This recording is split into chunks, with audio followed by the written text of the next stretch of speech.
The Vessel. Episode 21.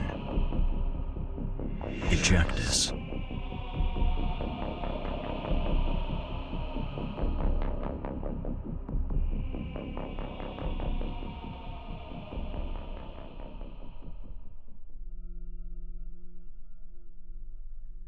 Captain Ashby had been staring at the elm tree sculpture on her shelf far longer than she would care to admit. Lately, she'd been ignoring her reports, spending most of her office time lost in thought, while conversations with Ness and Hannigan played on loop inside her head. You need to make a decision soon. Ashby didn't want to outright say she regretted going through with the pregnancy Ness had so passionately asked for, but she would have postponed the fertilization treatments if she'd known what was coming around the corner. Ness was in her second trimester now, her belly just starting to show. The baby won't survive the freeze. What had they gotten themselves into? How would she let this happen? Instead of family life being an escape from her vocation, the vocation had become her escape from her family life.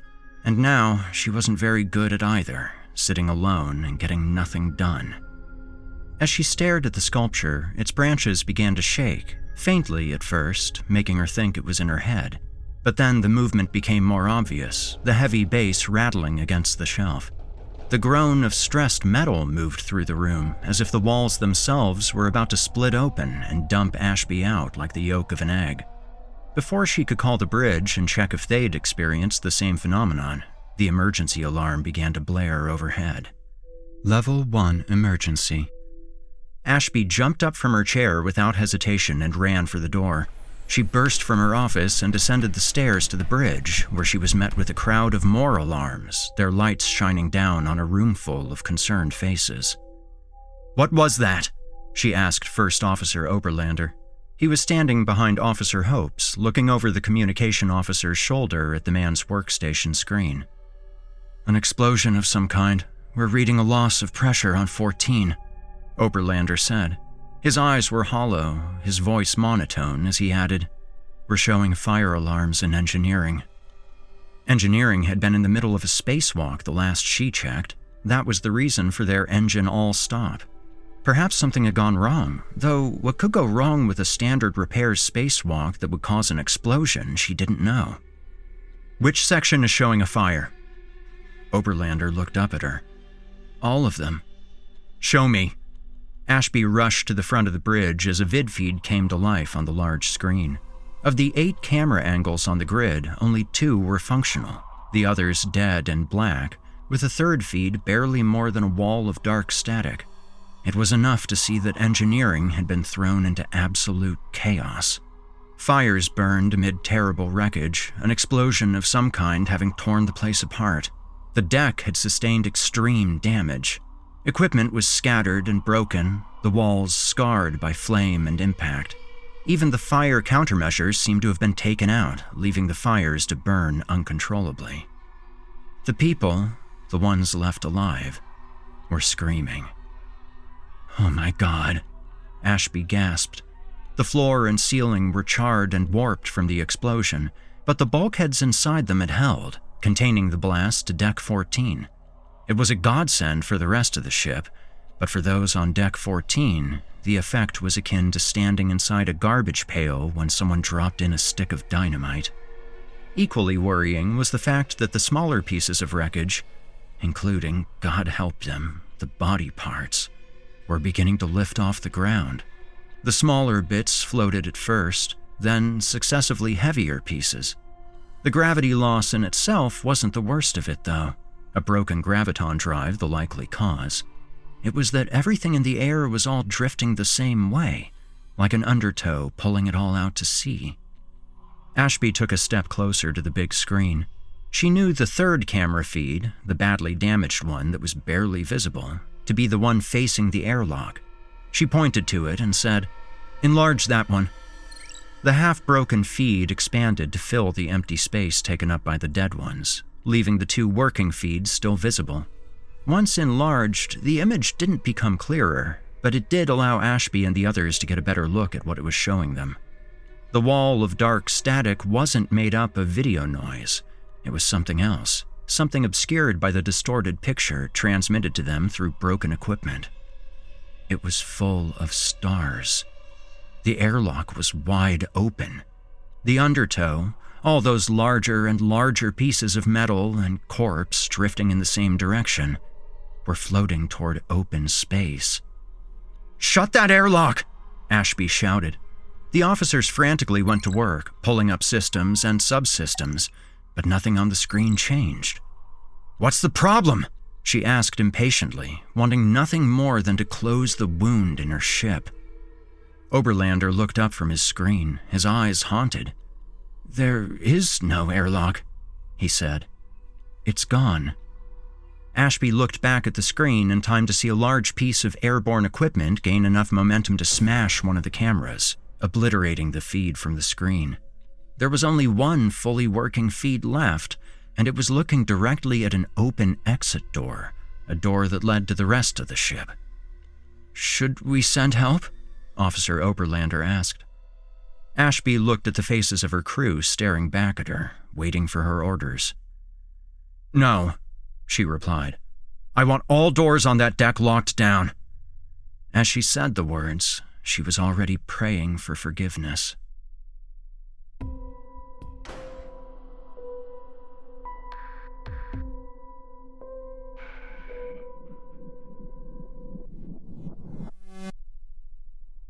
Nikolai and Cash were in an elevator heading down to engineering.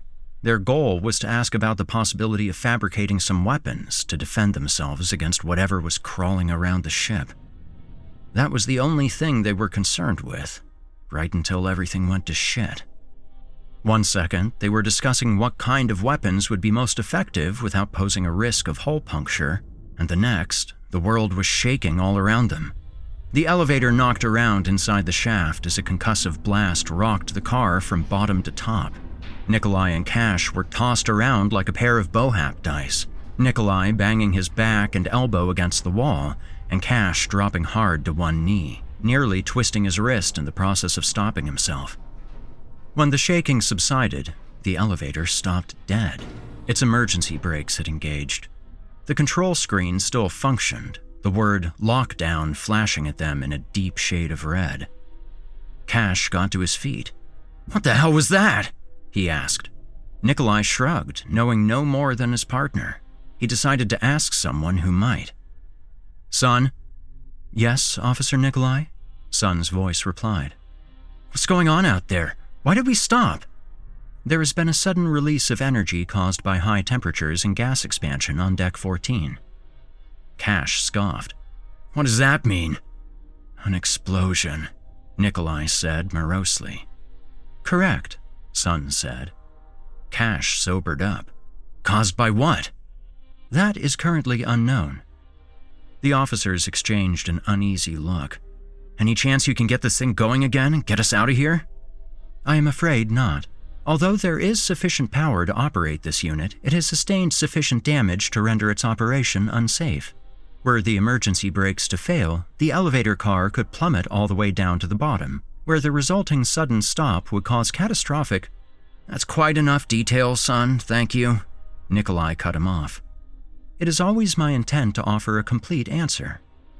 Cash took a deep breath and let it out. "I guess we're climbing out," he sighed. "Looks like it. Son, engage emergency exit protocols." The two men readied themselves for a climb, checking that their peace sticks were secured tightly on their belts. "Would you like to proceed up or down?" Son asked. Nikolai looked at Cash, waiting to hear his partner's choice. Did he want to retreat from the problem or go forward and investigate? Without hesitation, Cash said, "Down." The guy may have been a prick, but he did his job. Nikolai nodded at his partner, agreeing with the choice. "Please step back," Son urged. A panel on the floor slid open, revealing a view of the long drop down the dark elevator shaft that ended not at the unseen bottom, but at a fire that gushed and billowed 2 levels down. Flames spewed forth from the door to engineering, the very door their car had been descending toward. The two men looked at each other, both realizing the same chilling fact. Had they left the station even 30 seconds earlier, they would have been killed in the blast. Nikolai knelt at the precipice, giving the raging fire below one last look. He slapped a button on the side of the open panel, and a ladder extended from the bottom of the elevator car. Then he tapped his name tag. It lit up, throwing light ahead of himself while keeping his hands clear to work. A genius little invention that had come in handy more than once, but never more than today. He climbed down into the dark elevator shaft, the walls lit by faint bioluminescent patterns and the flicker of fire. Heat rose from below, bringing with it thick smoke that stung his nose and lungs. As he descended the 8-foot ladder, he could only pray it held under his weight. To his knowledge, it had never been used, at least not in a long time. If he made it out of there alive, he intended to pay closer attention to the maintenance inspection logs. As Nikolai climbed down the ladder, looking to the sides of the shaft for the nearest access panel, Cash poked his head down through the open panel above. They'd agreed to take the ladder one at a time as to not put too much weight on it at once. His partner craned his head as if listening for something. "What's wrong?" Nikolai asked. "Do you hear something?" Nikolai stopped his descent and focused. The roaring of the fire below was most prominent, filling the space with its hungry growl. But he knew that wasn't what Cash had meant. The more he concentrated on the sounds reaching his ears, letting all other senses fade to the background, the more he began to pick up what his partner was talking about. Under the fire was an all-too-familiar drag scrape, that dry, wet sound he'd hoped he'd never hear again. "What is that?" Cash asked, his eyes wrinkled as he followed the telltale echo. "You don't want to know," Nikolai replied.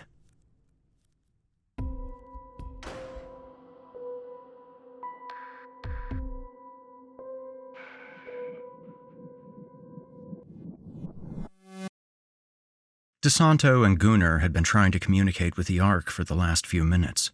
No response whatsoever had come through their helmets, leaving them on their own. After making a few adjustments, they'd been able to speak to each other perfectly, as well as with their newest friend. However, the man Gunnar knew as Svarog wasn't exactly all there for the conversation. He'd been babbling to himself the entire time about the reclamation, half of it in words Gunnar had never even heard before, the other half in words he didn't want to hear. Not ever, and certainly not out there. Gunnar switched frequencies on his wrist panel and tried again to reach out to anyone on the ship who might be listening. "Are they ignoring us?" DeSanto asked, frustration bleeding through the comms. "They have bigger problems to deal with," Gunnar replied. He didn't like to think they were expendable, but if the explosion was any indicator, some very bad things were happening on the Ark. The blast had come from engineering, way too close to home for comfort. He didn't want to think about what that meant for all his friends and co-workers on the inside. But he had bigger problems to deal with too, namely the crazy guy spouting louder and louder religious ramblings in his ear. "The reclamation is coming!" Svarog yelped, reaching out to grab onto Gunnar. "The day of glory approaches! We can't be left behind! We can't be shunned from the rejuvenating light of God's eye!" Gunnar shoved the man back, pressing him against the hull of the ship. "I'm about to reclaim your face if you don't shut the fuck up," he said. The combi tool on his right arm was raised high to illustrate his point.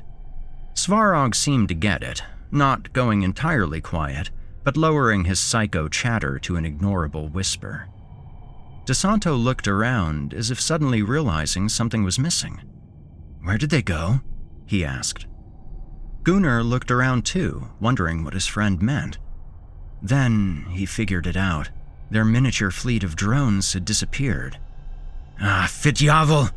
He pounded on the hull, realizing what was going on. He was about to lose it, though no matter how hard he banged on the ship, it made no sound. "Helvete Javels fan!" "What happened?" Gunnar took a deep breath, feeling the pain through his gloves. "They lost the goddamn signal. When they lose the control beacon, they default back to starting positions."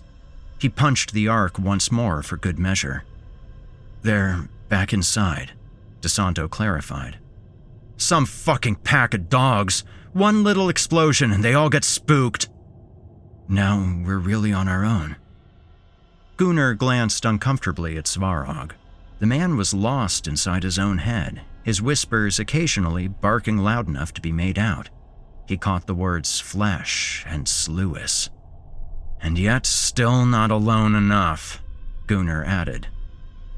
They plotted their course back to engineering, following the holographic line in their displays back through open space and toward the field of debris spreading out from the airlock. With a rebreather but no propulsion hooked up to his back, Svarog was forced to go along for the ride. Gunnar held the man in front of him, conveniently right where he could see him, and propelled them both. Along the way, the men had to navigate all kinds of debris, from hunks of plastic and metal to shards of glass that threatened to tear their suits and expose them to the death vacuum of space. They used their tools to deflect, push, or otherwise render the scraps harmless, until they came to some debris they couldn't ignore. The body belonged to a fellow passenger, a woman from first glance, one of the people Gunnar had worked side by side with. It floated toward them, one of the legs partially burnt, the flesh charred and blistered away by the intense heat of the blast. The body was swollen with ebulism, the skin like a road map drawn with broken vessels, the eyes blood-red orbs boiling in her head. As Gunnar approached, he recognized the beautiful woman hiding beneath a collection of hemorrhages. It was Carrie, the woman he'd had his eye on in the locker room, who he'd had a good talk with at the floating bottle. She floated past him, like an ice cube in the drink they'd shared. Her slender face was serene. "Come on," DeSanto called out to him. "We can't leave her out here." "We have to." Gunnar glared at his friend, the anger rising in his throat. "I don't have to do shit, you hear me? I have no problem leaving this asshole behind and taking her instead." He motioned to Svarog, who had wisely fallen silent. "And what about the others?" DeSanto asked. Gunnar was about to spit back another response when he stopped himself. He'd been so focused on the one body, the dead woman he knew, that he'd failed to notice the others. 5 corpses floated around them in total, and not all of them complete. Engineers and mechanics with swollen faces and boiling tongues twisting through the vacuum. Noiseless portraits of blast injury and asphyxiation. "They're gone," Gunnar mumbled. "They will drift off into the dark, away from the kiss of Eden," Svarog whispered. "They will never decompose, never rot under the watchful eye of the all-accepting and the all-restoring." The way he said it, Gunnar knew he meant it as an insult, a dig at the people Svarog believed to be heretics, deserving of their fate. And yet, Gunnar liked the sound of it. He liked the idea of Carrie and the others never changing, never aging, their perfectly preserved bodies like statues erected in their own memory. If he got the chance, if he survived what was to come, he promised he would swing back for them and give them a proper burial. Until then, the infinite would be their grave.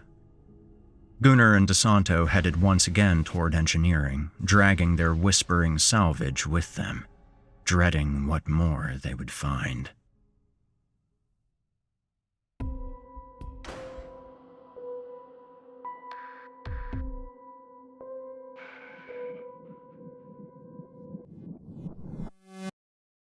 Once Nikolai had transferred over to the wall of the elevator shaft, taking his weight off the emergency ladder, Cash joined his partner down in the hole. He found a firm hold on the first metal rung before he began his descent and left the elevator behind. The strange noise he'd heard had stopped, though he was no less worried about it. Nikolai's short and vague response could only mean two things: that he knew exactly what was making those sounds, and that the answer scared him. The fire below had already died out, leaving the light from Cash's name tag to cast shadows of the ladder on the opposite wall some 10 feet away. Ghostly images of bars rose and rose as he descended wordlessly. There it was, The noises had started again, but this time closer. He couldn't tell which way they came from, whether above or below or from the side. The elevator shaft acted like an echo chamber, effectively disguising the direction of the sounds. Even the rubbing of Nikolai's uniform against metal as he descended the wall below, a noise Cash knew came from 10 feet down, sounded as if it could just as easily been coming from above. The shadow bars on the opposite wall rose faster and faster. Cash wasted no time transferring over to the wall when the ladder ran out of rungs. The noise, that crackling, moist shuffle, was moving directly at him now. The light from Nikolai's tag below him had stopped descending, and he could see his partner's hands working the controls of an access panel in its glow.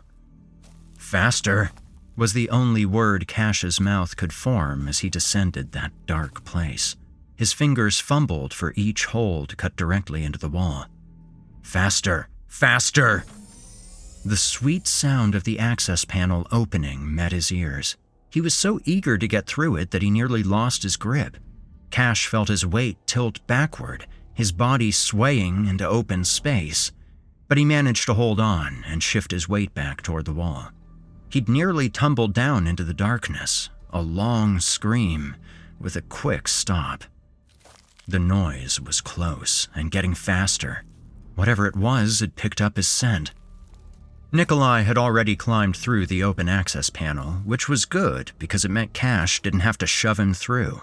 He reached the open panel himself and scrambled inside, joining his partner in the 5-foot-long, 3-foot-wide crawl space. At the end was a second panel they would have to open as well to exit. The worst part, Cash knew, was that he couldn't close the panel behind him. Not in time.